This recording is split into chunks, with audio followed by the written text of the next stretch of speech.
Hey guys, Sausage here. This is going to be a very short video on a little building project I am currently working on, but before I get into the details of this build, I would like to give a couple of shout-outs and announcements first. First of all, a shout-out to Chelsea Tennis and Connor Moran, or Moran, however you say your last name, sir, for helping me locate the blueprints and maps for this build, because it really would have been difficult to do otherwise. So thank you to them. This build is actually from a D&D series that I have currently been watching called High Rollers. It is being ran by some guys at the Yogscast, so if you're a fan of the Yogscast, definitely check them out.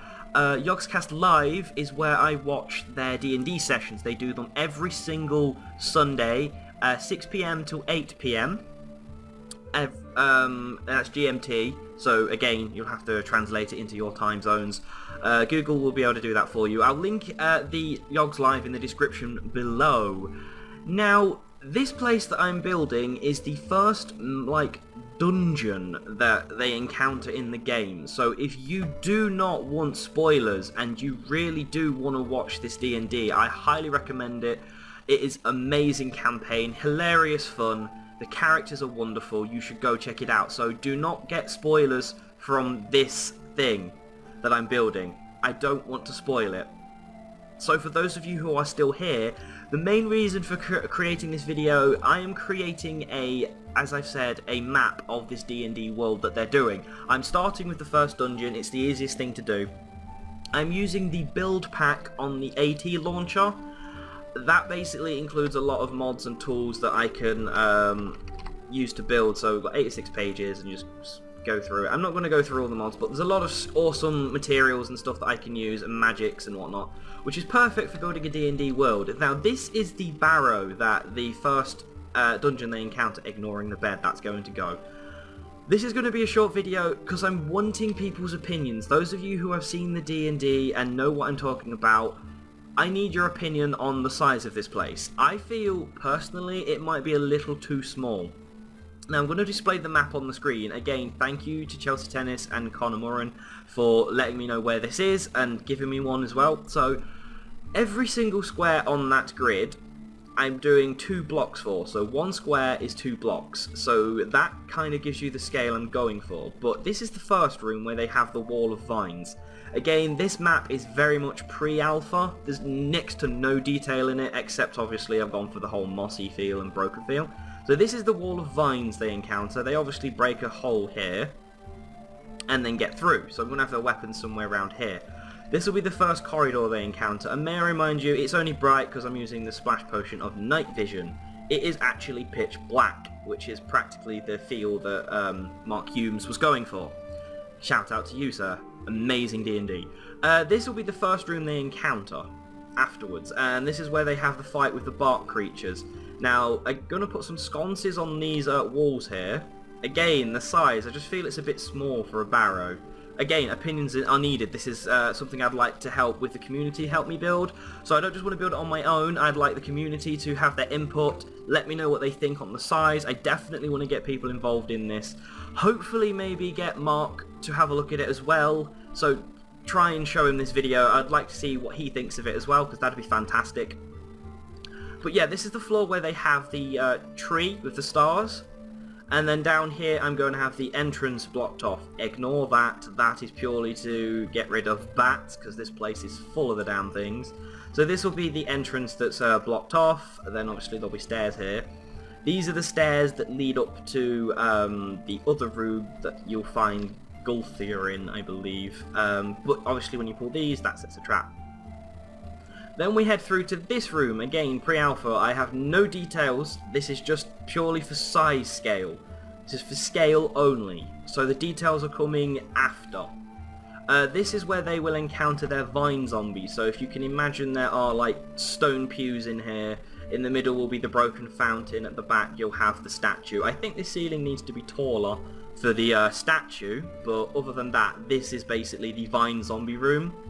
This room I feel is the correct size for it, but the ceiling might need to go up. Then we'll go through this corridor, and this is the room where they meet their camp leader. I fail to remember his name. I think it was Thomas. He would be over here leaning against this wall like dead, and then there'd be dead bodies in the wall. I will have it built out like this a bit more, so that I can actually put like coffins in here, so you can actually see the dead bodies and stuff that are actually already wrapped up in this room.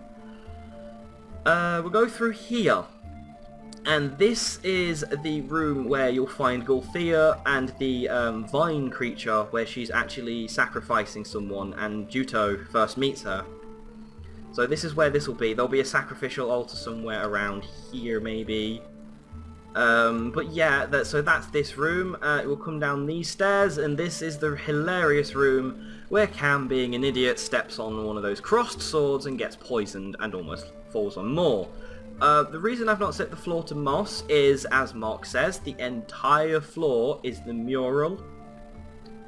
So that's what that is. Then you'll come through there. I have yet to build it again, in case I need to make edits. I've not done it. This will be the room they encounter the Elven ghost, where Cam mashes bones up, and I will put the coffin with the mashed up bones in there, which will include bones and bone meal.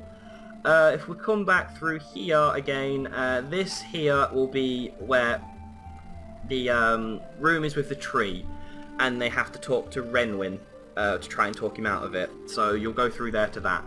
So that's basically it. That's basically what I've been working on. It hasn't really taken me too long. This does have a walled edit, so yeah, I want to make it look fully overgrown, which is why I've put some vines in to try and get the feel. But I would like you guys to tell me, is this too small? Are certain rooms too big? I will make edits. I'd like to get you all involved to try and help me build this. Then maybe we can actually release it as a functioning map. I will be building the farms and fields and all of that afterwards. I just want to get this sorted.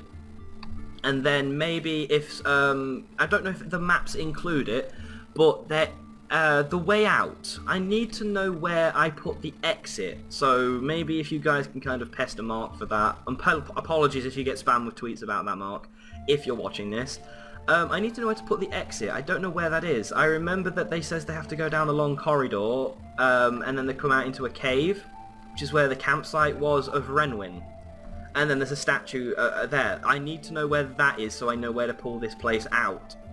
Apart from that, that is basically it for this video. So please, comment section below, tweet me, which is @meatlingsnews, tweet me to let me know. I need to know, should I double the size? Are there certain rooms I need to make bigger? Are there certain rooms you feel should be smaller? There will be more detail than this, clearly. This is just, like I said, pre-alpha, basically. So thank you all very much for watching. I can't wait to hear from you. Can't wait for some more D&D. And take care, and make sure you look after yourselves. And goodbye!